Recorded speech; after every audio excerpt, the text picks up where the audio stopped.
Here we go. Good morning. My name is Stephanie. I am the COO at Community Life for the Homeless. Thanks for joining us for the YHDP information session.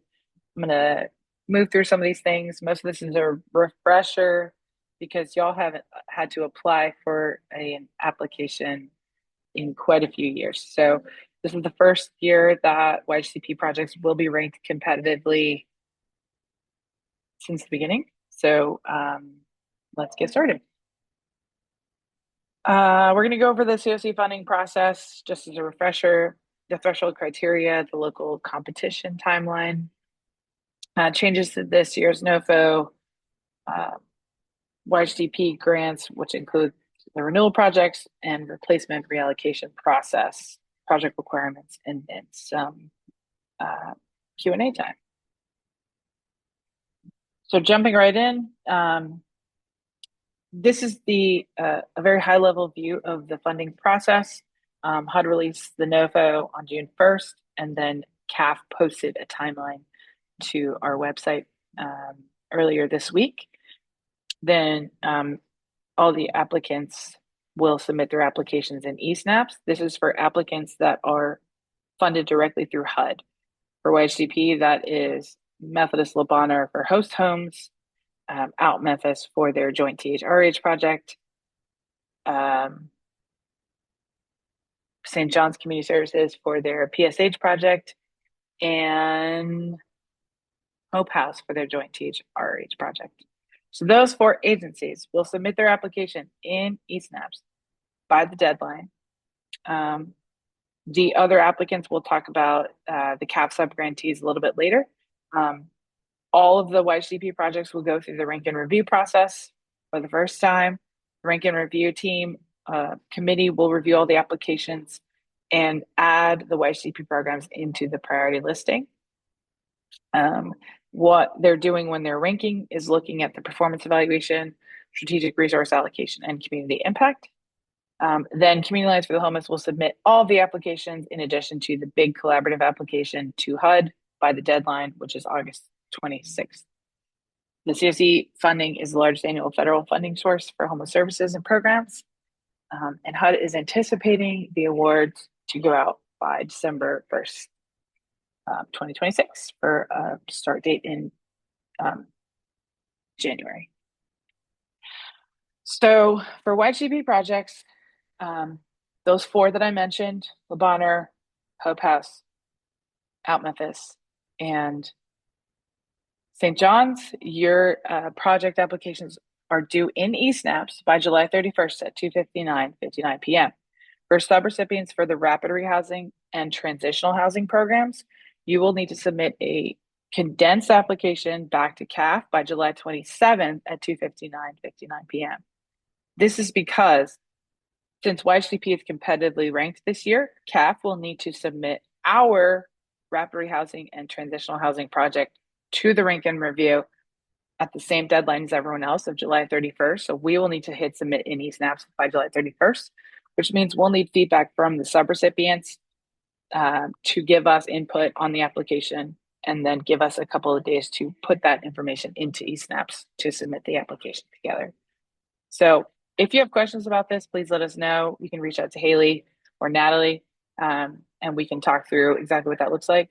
We don't have that application yet right now because the eSnaps applications are not open yet.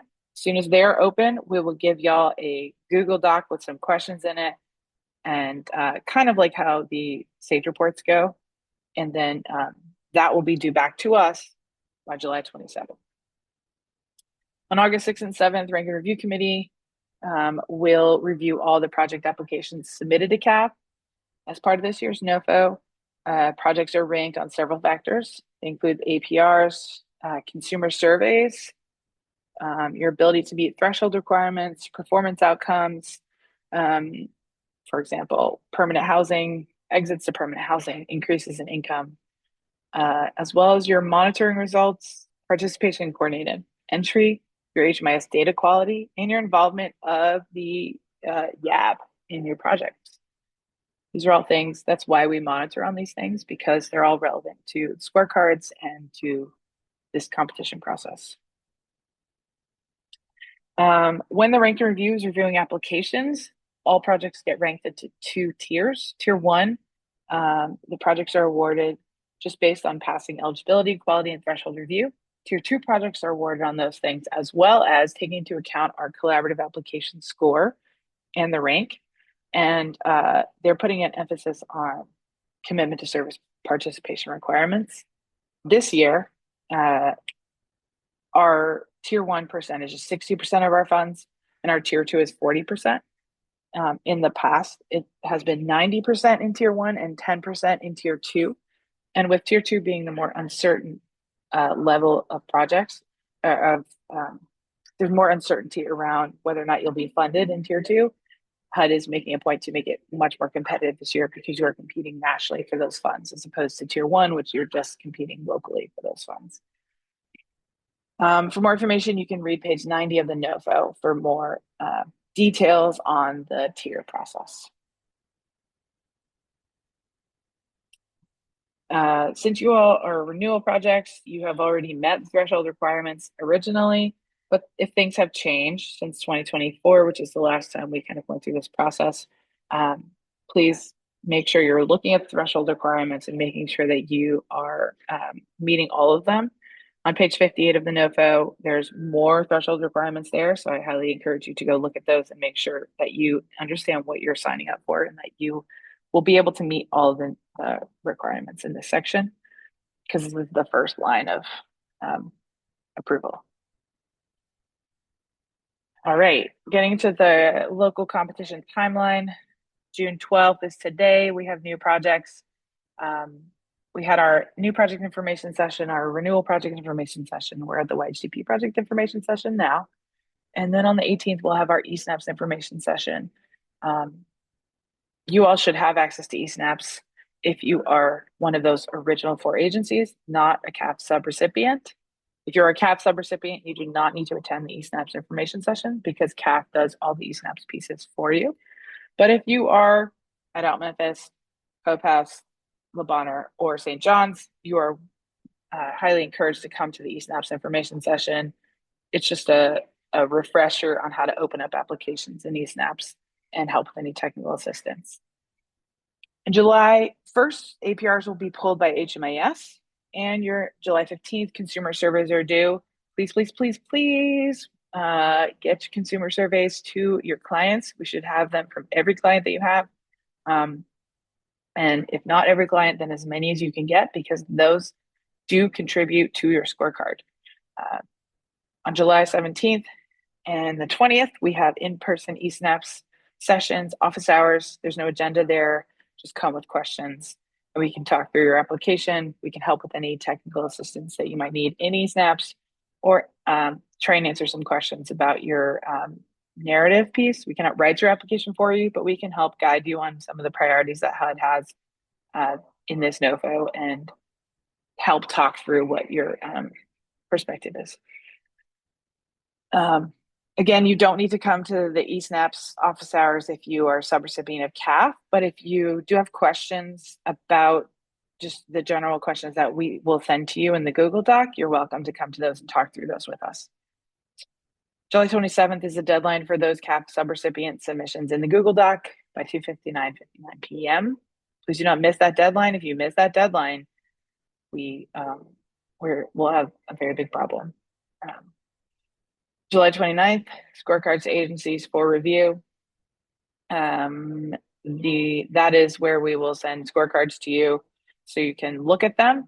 And if you have any disputes or if you have any feedback, for example, if your scorecard comes back and it's a fairly low scorecard and you want to submit a narrative to go with your scorecard to the rank and review to explain maybe you returned money or maybe you didn't have a good outcome this one year, you can submit a supplemental narrative to go with your application to talk through why you may have had a challenge that year. So you'll need to get those to us by the 31st as well. And then the deadline for non-CAF project submissions, those 4 agencies need to be in eSNAPS by 2:59 p.m.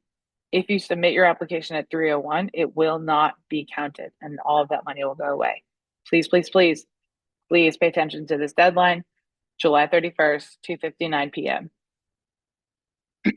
If you think you're going to have a problem meeting that deadline, talk to us before, way before, not at 2:57 p.m. Because that has happened before. In August, the rank and review team will meet on the 6th and the 7th. On the 10th, we will notify all the projects of their approval and their rank or their rejection. If you are rejected, you have until the 17th to make a deadline or to make an appeal. So you can submit that appeal to Haley by Monday, August 17th at 9:59 a.m. Then on the 21st, we'll do a public posting of the draft, the collaborative application, and the prioritization list. And the 26th is a deadline for public comments and submission to HUD. Any questions before I go into the next section?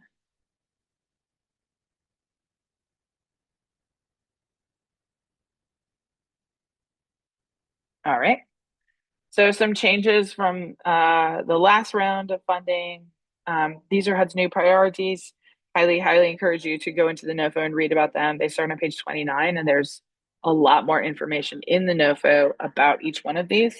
There's a lot of changes this year, so I didn't want to spend time going over these individually, but please go look at the priorities section because that's exactly what HUD is looking for.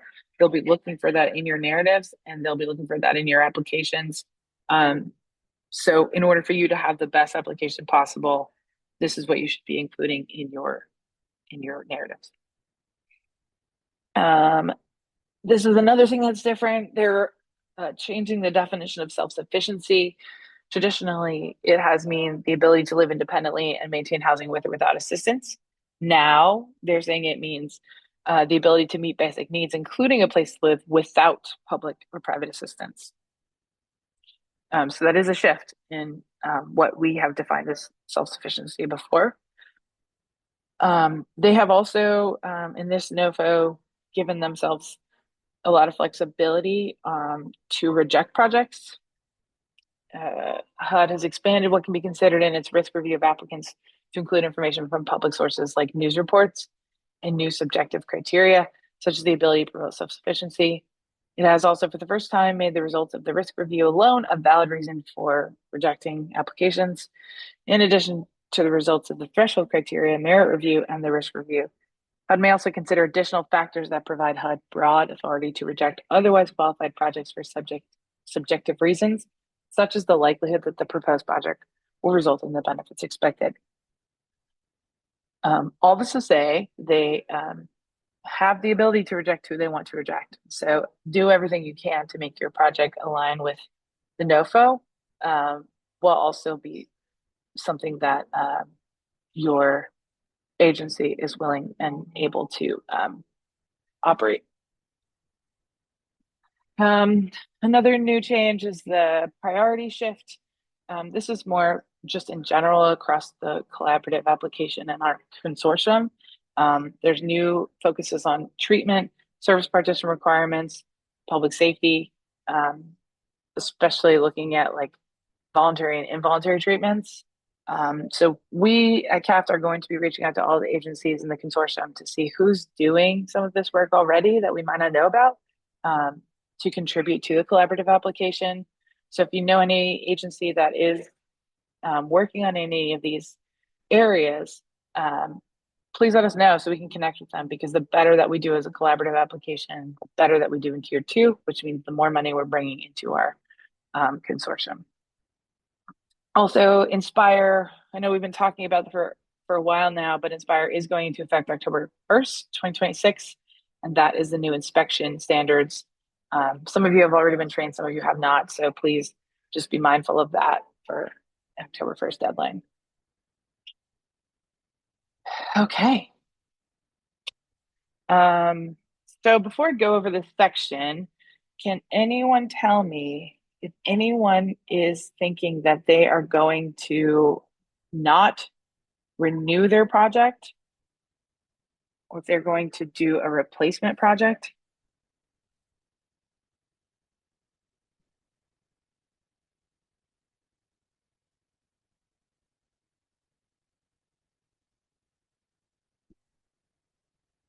Okay. Oops. So YHDP projects can either do a renewal project or a replacement project. Replacement project is an expansion um, or a reallocation.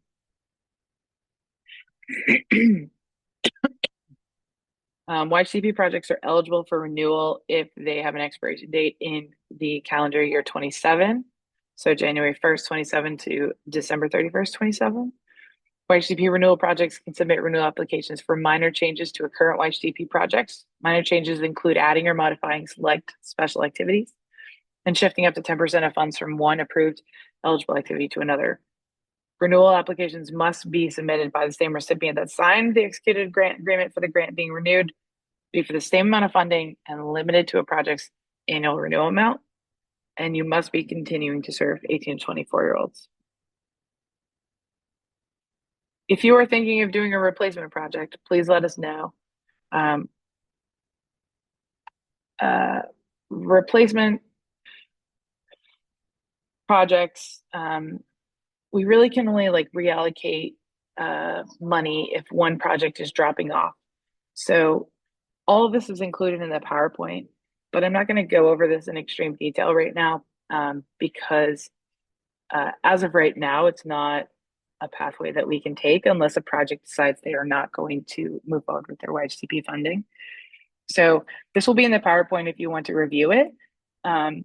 But if you are going to not move forward with your project in YHDP, please let us know as soon as possible so that we can start talking to either you to do a different type of project or other agencies about taking some of that money so it doesn't get left on the table.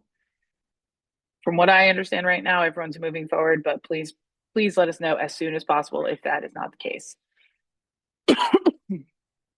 This is a unique set of money, and it can't be moved in and out. So if a project decides not to move forward and we don't have another project to take that money, then it just goes away. And we don't want that to happen. All right. Moving forward, the project requirements for HUD coordinate entry is not optional. At this point, you should all know that coordinate entry is not optional. So please continue to use coordinate entry. The only exception is the navigation program because you guys are front door services. And so you're putting people into coordinate entry as opposed to taking people out of coordinate entry. All other projects should be receiving funding, their clients through the coordinate entry system. There is also a 25% match. This is the same as previous years. It is cash or in kind. Leasing items do not require a match, and the documentation for match must be provided with the project application. There's more information on the match on the HUD Exchange. If you have a question about this, please let us know. There is also a special activity waiver for the YHDP match, so some of you have that, and if you have that, then the match is not required. Once this document is uploaded as a PDF, all these links will be available to you. The first one is just the NOFO competition documents. This is where the recording and the slides will be posted. Next is the CFC HUD Exchange, and then eSNAPS toolkits if you have any questions about eSNAPS. And just reminders for eSNAPS, please try to back up your written responses to prevent the loss of information. eSNAPS website can crash or a page can time out and then you lose it. And upon completion of your application, export a PDF copy of the application and save it for your records.